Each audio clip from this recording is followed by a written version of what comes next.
Tony D and Little Joan in the background, and this is your Screenwriter's Rant on Gladiator 2, starring Paul Mescal, Pedro Pascal, and Denzel Washington. You can see a clip from the first Gladiator movie. Smash like and subscribe. Thank you for smash liking and subscribing. Check out my books, links in the description. Comedy Horror in South Jersey. It's the Pineys, books 1 through 14.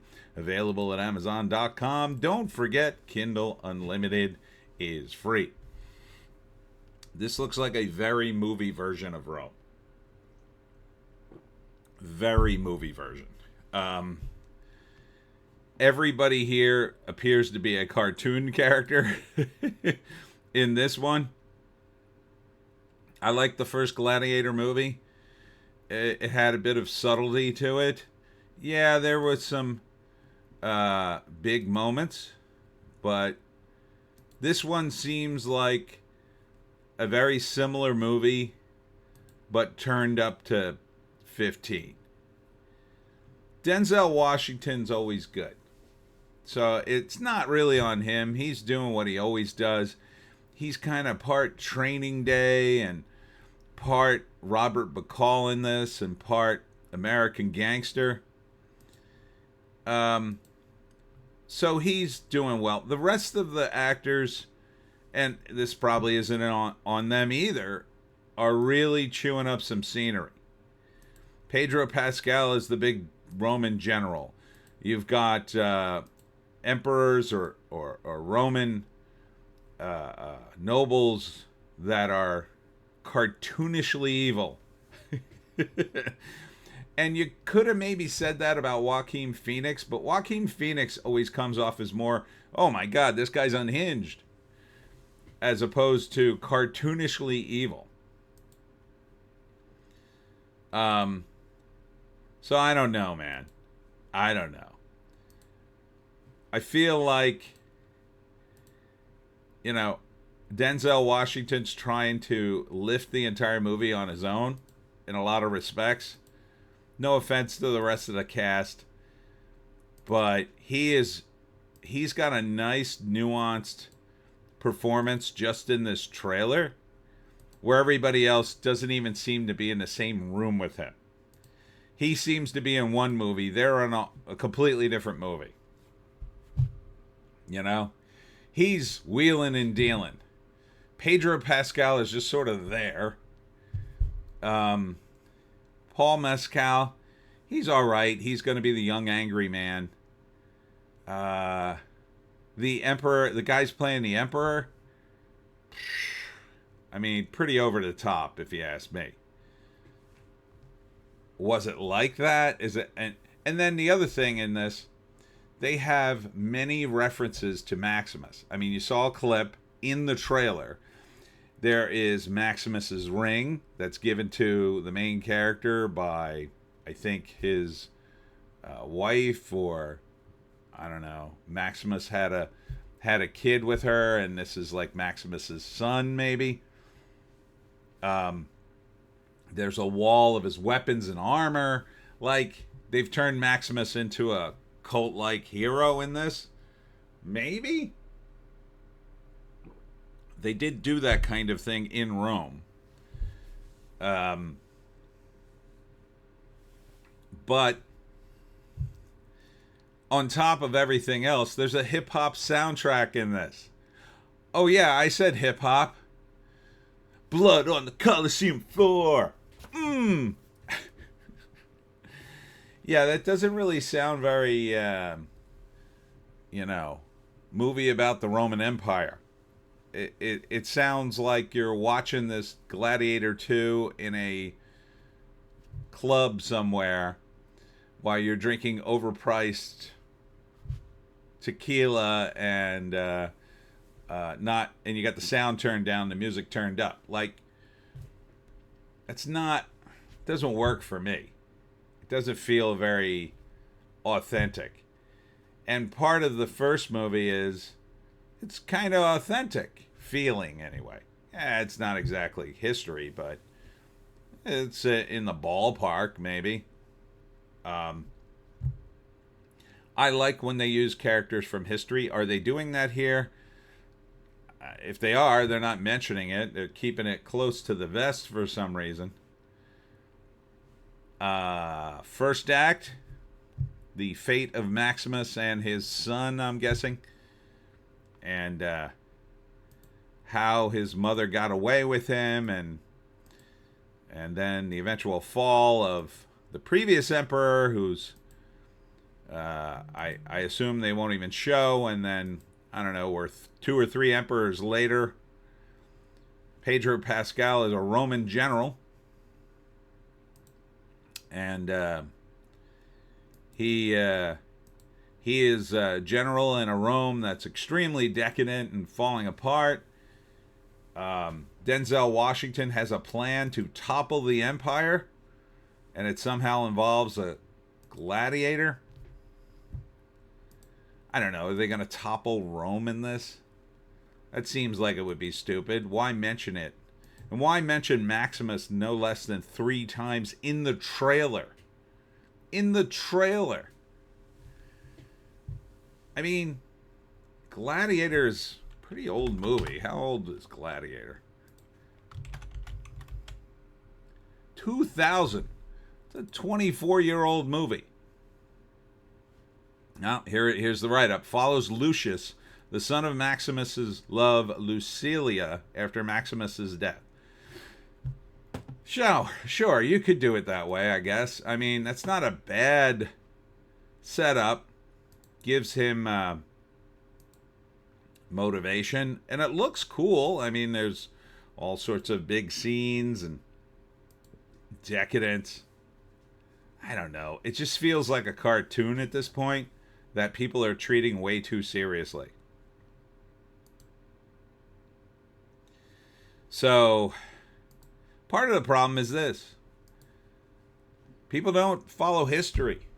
I talk to people, and I'm a bit of a history buff. I'm not an expert in most fields.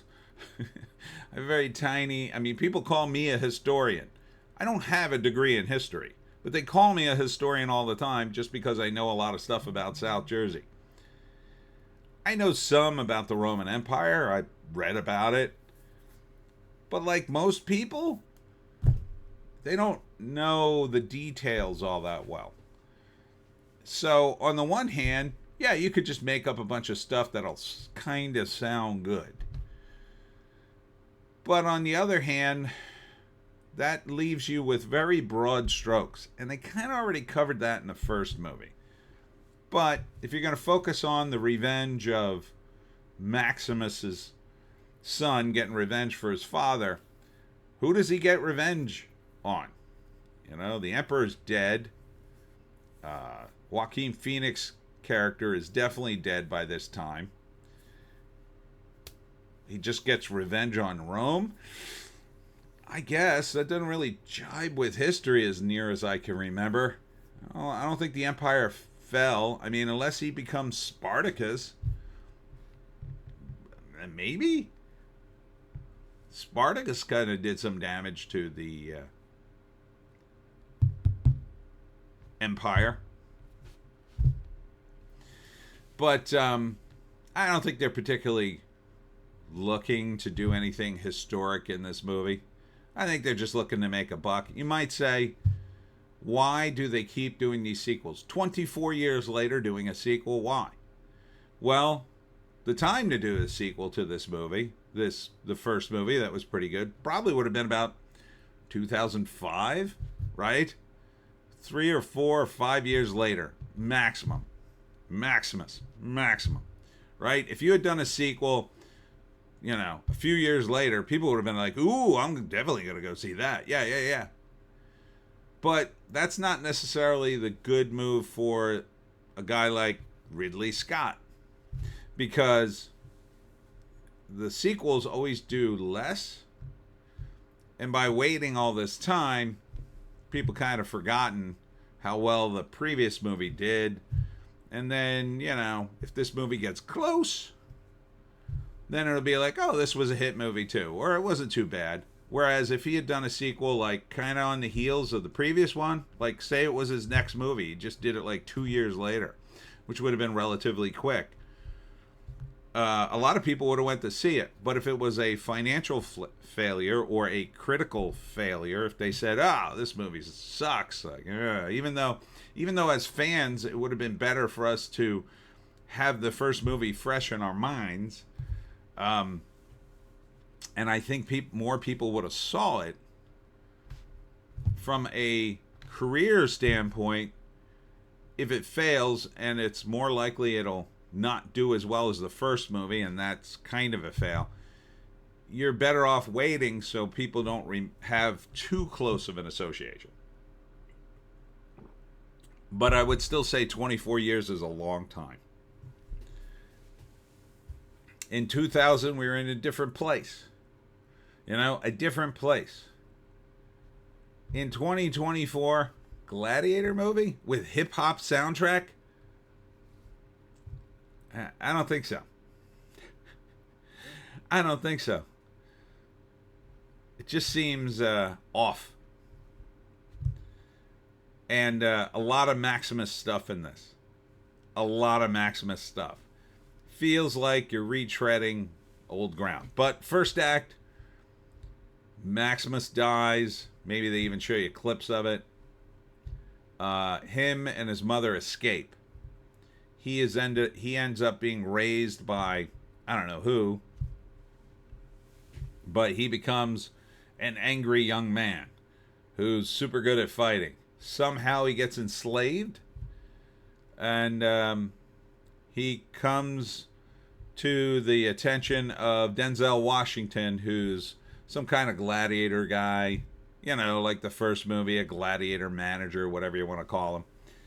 And you might say, what about the race swapping? There's no really race swapping. I mean, Rome was pretty extensive. There were individuals from the African continent in Rome. It's possible they could have had a guy like him. Totally possible. Probable? Not that probable for a guy to rise up that they would trust him, but it's totally possible. I mean, Rome, he would have been a rarity, but, they're not making half the audience black, so they can make this work. So don't get distracted by that. That's not really an issue. The issue is the story. And then, so Maximus's son has to get revenge. The smart thing would have been to get revenge against Commodus, who actually was assassinated, by the way. That was Joaquin Phoenix's character, the previous emperor. He was actually assassinated. See, if they had made this thing 2 years after the first one, you might have been able to get Joaquin Phoenix to do his role again. And then he could have been, I don't know, even crazier. And then they could have strangled him in the bath, as they did, and done a whole story about it. I would have made it a different story because what happened to him was the Praetorian Guard killed him. So the equivalent of the Roman Secret Service killed him. In this, we're a few emperors away, probably one of the really corrupt ones, not Caligula, but somebody kind of like Caligula-like, or a guy they can peg as like Caligula almost. I forget who came next. I don't think it was Caligula. And then the ending, he gets his revenge. Rome collapses. And you could say, all right, that's, it's ambitious. I don't think that's how Rome collapsed. But sure, for people who don't follow this stuff, don't know any history, maybe they come out of this, ooh, I didn't know that about Rome. So would I see it? Maybe. I don't know. It feels like more of a streaming thing. If I really needed a summer movie, yes. But I would kind of put it on the bottom of the list. Only because it looks a little too cartoony. I kind of want to hear some critics before I totally make up my mind and commit to it. Because I have a strange feeling it's not that great. It feels very surface. Feels like they're just sort of skimming the best of the first movie, giving you better effects than Denzel Washington. But I could be wrong. It could be pretty good. So, I don't know. Wait for the critics would be my advice on this one. Gladiator 2. When's this drop?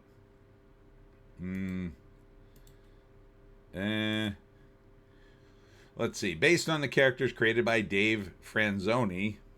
Story by Peter Craig and David Scarpa. Screenplay by David Scarpa and directed by Ridley Scott. November 22nd.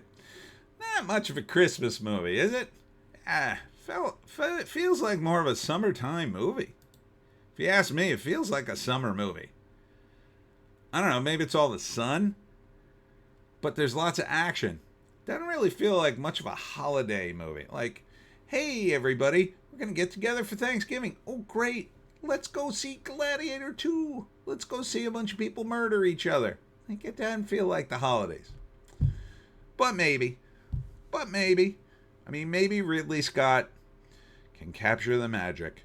And that's it for me, Tony D and Little Joan. Check us out on the other platforms. The green one, which, by the way, I just hit 600 subscribers, so yay me. The orange one and the black one. These other video platforms. The links are below. Coming up for me on Friday, I'll be at Valenzano Winery from 5 to 7 for my talk on how to hunt the Jersey Devil. Then on Saturday, I'll be at Moods Farm for the Big Blueberry Festival, 10 to 5. Then on Sunday, I'll be at Pirates and Mermaids at Dragon Shops from 10 to 5. And then on Monday, I'll be at the Margaret Domblowski Swedesboro Public Library at 6:30 for my talk on how to hunt the Jersey Devil. Hope to see you there. We'll see you in the next one.